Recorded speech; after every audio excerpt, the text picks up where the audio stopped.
Clip number 943۔ اس clip میں آپ قرآن پاک کی سورہ نور کی آیت نمبر 19 سے 21 تک کی تلاوت، ترجمہ قرآن اور تفسیر قرآن صراط الجنان سماعت فرمائیں گے۔ بسم اللہ الرحمن الرحیم۔ ترجمہ: اللہ کے نام سے شروع جو نہایت مہربان رحمت والا ہے۔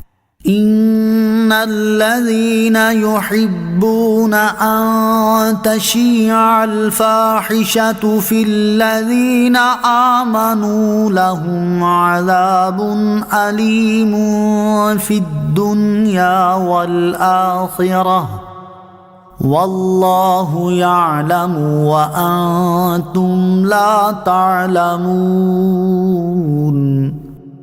ولولا فضل الله عليكم ورحمته وأن الله رؤوف رحيم۔ ترجمہ: بے شک جو لوگ چاہتے ہیں کہ مسلمانوں میں بے حیائی کی بات پھیلے، ان کے لیے دنیا اور آخرت میں دردناک عذاب ہے، اور اللہ جانتا ہے اور تم نہیں جانتے۔ اور اگر اللہ کا فضل اور اس کی رحمت تم پر نہ ہوتی، اور یہ کہ اللہ نہایت مہربان رحم فرمانے والا ہے، تو اس عذاب کا مزہ چکھتے۔ ان الذین یحبون، بے شک جو لوگ چاہتے ہیں۔ اس آیت کا معنی یہ ہے کہ وہ لوگ جو یہ ارادہ کرتے اور چاہتے ہیں کہ مسلمانوں میں بے حیائی کی بات پھیلے، ان کے لیے دنیا اور آخرت میں دردناک عذاب ہے۔ دنیا کے عذاب سے مراد حد قائم کرنا ہے، چنانچہ عبداللہ بن ابی، حضرت حسان اور حضرت مصطح رضی اللہ تعالی عنہما کو حد لگائی گئی۔ اور آخرت کے عذاب سے مراد یہ ہے کہ اگر توبہ کیے بغیر مر گئے تو آخرت میں دوزخ ہے۔ مزید فرمایا کہ اللہ تعالیٰ دلوں کے راز اور باطن کے احوال جانتا ہے اور تم نہیں جانتے۔ ان تشیع الفاحشۃ فی الذین آمنوا، کہ مسلمانوں میں بے حیائی کی بات پھیلے۔ ولولا فضل اللہ علیکم، اور اگر اللہ کا فضل تم پر نہ ہوتا۔ ارشاد فرمایا کہ اگر تم پر اللہ تعالیٰ کا فضل اور اس کی رحمت نہ ہوتی، اور یہ کہ اللہ عز و جل تم پر نہایت مہربان رحم فرمانے والا ہے، تو اللہ تعالیٰ تمہیں تمہاری اس حرکت کا مزہ چکھاتا اور اس کا عذاب تمہیں مہلت نہ دیتا۔ یا ایہا الذین آمنوا لا تتبعوا خطوات الشیطان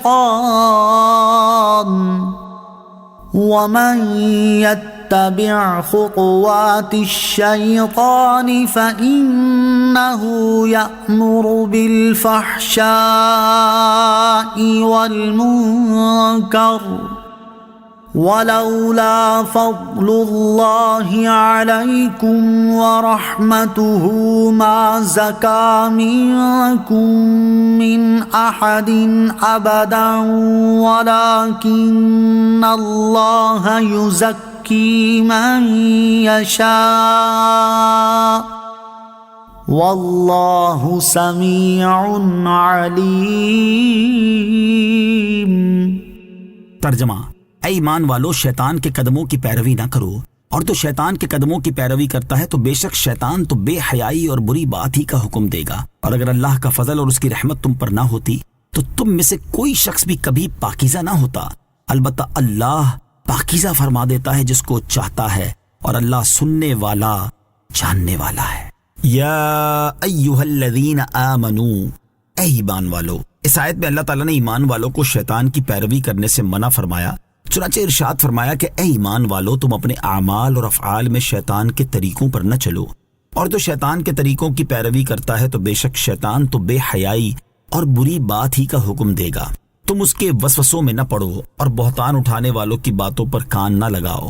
اور اگر اللہ تعالیٰ کا فضل اور اس کی رحمت تم پر نہ ہوتی تو تم میں سے کوئی شخص بھی کبھی پاکیزہ نہ ہوتا، اور اللہ تعالیٰ اس کو توبہ اور حسن عمل کی توفیق نہ دیتا اور عفو و مغفرت نہ فرماتا۔ البتہ اللہ عز و جل اپنے بندوں میں سے جسے چاہتا ہے اس کی توبہ قبول فرما کر اسے گناہوں کی گندگی سے پاکیزہ فرما دیتا ہے، اور اللہ تعالیٰ سننے والا جاننے والا ہے۔ شیطان کا پیروکار۔ اس آیت سے معلوم ہوا کہ حضرت عائشہ صدیقہ رضی اللہ تعالی عنہا کی عظمت کا منکر شیطان کا پیروکار ہے، بے حیا ہے، بدکار ہے۔ اس سے بڑا بے حیا کون ہوگا جو اپنی ماں کو تہمت لگائے اور اس کے بارے میں ایسی غلیظ بات کہے۔ آیت یا ایہا الذین آمنوا لا تتبعوا خطوات الشیطان سے معلوم ہونے والے امور۔ علامہ اسماعیل حقی رحمۃ اللہ تعالی علیہ نے اس آیت سے معلوم ہونے والے 3 اہم امور بیان فرمائے ہیں، جو کہ یہ ہیں: نمبر 1، وہ تمام طریقے شیطان کے ہیں جن پر بے حیائی اور بری بات ہونے کا اطلاق ہوتا ہے۔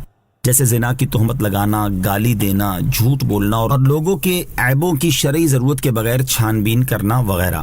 نمبر 2، گناہ کی گندگی سے پاکیزہ کرنے کا معاملہ اللہ تعالیٰ کے سپرد ہے، کیونکہ وہی اپنے فضل و رحمت سے بندے کو عبادات اور اسباب کی توفیق دیتا ہے، لیکن بندے کے لیے ایک ایسا وسیلہ ہونا ضروری ہے جس سے وہ اللہ تعالیٰ کی مراد کے مطابق گناہ کی گندگی سے پاک ہونے کی کیفیت سیکھ سکے، اور اس سلسلے میں سب سے بڑا وسیلہ حضور پرنور صلی اللہ تعالیٰ علیہ وآلہ وسلم ہے۔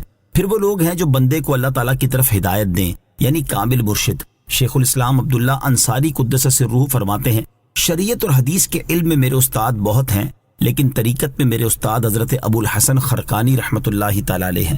اگر میں ان کی زیارت نہ کرتا تو میں حقیقت کو نہ پہچان سکتا۔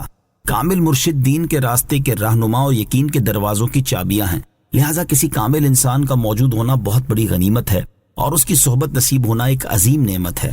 اے دوست، میری یہ ایک نصیحت قبول کر لے، جا کسی علم و معرفت کی دولت والے کا دامن تھام لے، کیونکہ پانی کا قطرہ جب تک سیپی کے منہ میں نہیں جاتا اس وقت تک چمکدار اور روشن موتی نہیں بن پاتا۔ پھر حقیقی تزکیہ یہ ہے کہ گناہوں کے میل سے پاک کرنے کے بعد دل کو اغیار کے تعلقات سے پاک کر دیا جائے، اور ہر کوئی اس تزکیے کی اہلیت نہیں رکھتا، بلکہ جسے اللہ تعالیٰ چاہے اسے ہی یہ دولت نصیب ہوتی ہے، جیسا کہ آیت میں بیان ہوا۔ نمبر 3، غزوہ بدر میں شریک ہونے والے صحابہ کرام رضی اللہ تعالیٰ عنہم میں جن سے بہتان کی خطا سرزد ہوئی، ان کی خطا کو اللہ تعالیٰ نے بخش دیا ہے، جیسا کہ اگلی آیت میں حضرت مصطح رضی اللہ تعالیٰ عنہ کے واقعے سے بھی معلوم ہو رہا ہے۔